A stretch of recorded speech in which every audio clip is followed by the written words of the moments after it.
Welcome to Ask Grandma Carol. Today I have a question from Sally. Dear Grandma Carol, she writes, I went to a show with my parents and saw a man dressed in red, white, and blue. When I asked who he was, my parents answered, Uncle Sam. Who is Uncle Sam? That's a fun question, Sally. We can visit Uncle Sam today and find out more about him. Let's time travel to Washington, D.C., the capital of the United States, to make this happen. Well, hello, Uncle Sam. Well, if it isn't Grandma Carol, what brings you to the capital? We're here to learn more about you. Where did you come from, and how have you managed to stick around for so long? Where to start? I arrived on the scene more than 200 years ago. You see, my brother Ebenezer and I supplied meat to the U.S. government for troops stationed in Troy, New York. I was always a good-natured sort, and the men in uniform started to refer to me as Uncle Sam. The big casks full of food that we shipped in for the soldiers were stamped U.S., which stood for United States, but some of the boys in uniform joked that it stood for Uncle Sam. In no time at all, government property was referred to as Uncle Sam's. That's how I became a folk hero. What do you mean, a folk hero?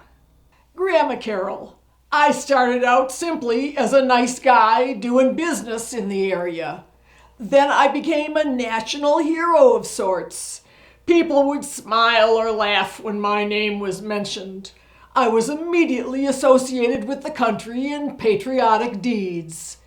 An artist made a drawing of me dressed the way you see me right now. My persona found its way into songs and stories, posters and movies. My name and personality live on in the imagination and thoughts of the people. I visually represent the United States of America. I have become a folk hero.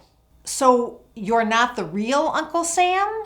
Of course not. If I were the real Uncle Sam, I'd be more than 250 years old.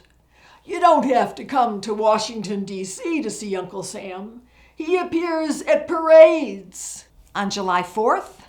Yes, Independence Day, but also at many other times during the year. Sometimes people who dress like him walk on stilts.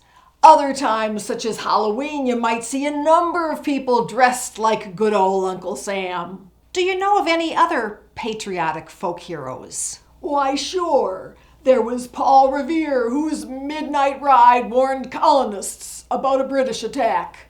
And Betsy Ross, who some say sewed the first American flag. How about Davy Crockett, who is referred to as the king of the wild frontier? And Calamity Jane, a frontierswoman and friend of famous men of the Wild West. Just like Uncle Sam, they were all real people who over time became larger than life, honest-to-goodness legends. Wow, it sure has been fun spending time with you today. Thanks for sharing your story with us. My pleasure. Do you have a question for Grandma Carol? Email me at askgrandmacarol@yahoo.com. Yours just might be one of the questions I answer on the show. And don't forget to like, subscribe, comment, and click the bell to be notified when new Ask Grandma Carol videos come out. I'm so glad you're here, spending time with me. Help me make this way more fun, share your curiosity. Who, what, when,